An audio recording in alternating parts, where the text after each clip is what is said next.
কেয়ারটেকারের ধন্যবাদ দেওয়া দরকার। আপনি একটা পায়রা খায় আমাদেরকে রিভিউ দেন কেমন স্বাদ। ভালো পারেন ভালো ভাই, হেভি টেস্ট। ধরেন আপনি এটা খাই দেখেন, হেভি টেস্ট আছে। মুকলেস এটা তুমি এটা খাও, আসলে এটা হলো সুকারিয়া খাদের হেভি টেস্ট। খাও, ইনশাআল্লাহ খাইলে মজা পাবেন। এটা আপনার নারিকেলের মতো মনে করবেন, যে আমাদের নারিকেল আছে না, হ্যাঁ হ্যাঁ হ্যাঁ মনে করেন নারিকেলের মতো।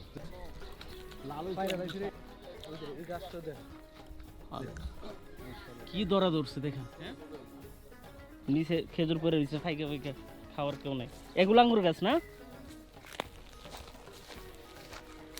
আঙ্গুর ধরে নাই। এগুলো মনে হয় পারবে এখন না, না, এটা এটা এখন শুকাইবো, শুকাই সালে পরে কাটতে লাগবে। শুকাইলে একসাথে কাটতে লাগবে।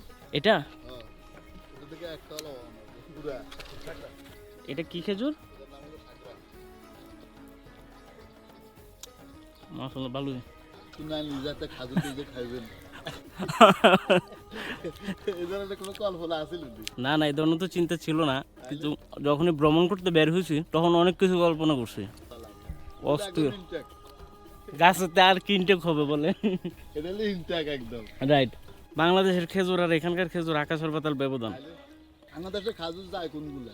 কোনগুলা? এখানে লওয়া দেওয়া শেষ হয়ে আমরা বস্তা পরে যেগুলো ছাগল গরু খায় ওগুলা জাঙ্গো ওখানে।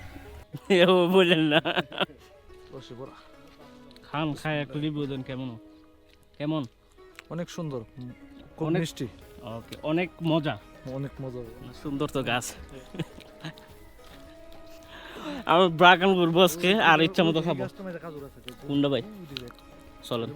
পঞ্চম 5 7 5 15 চিনি তুমি মিঠা বেশি।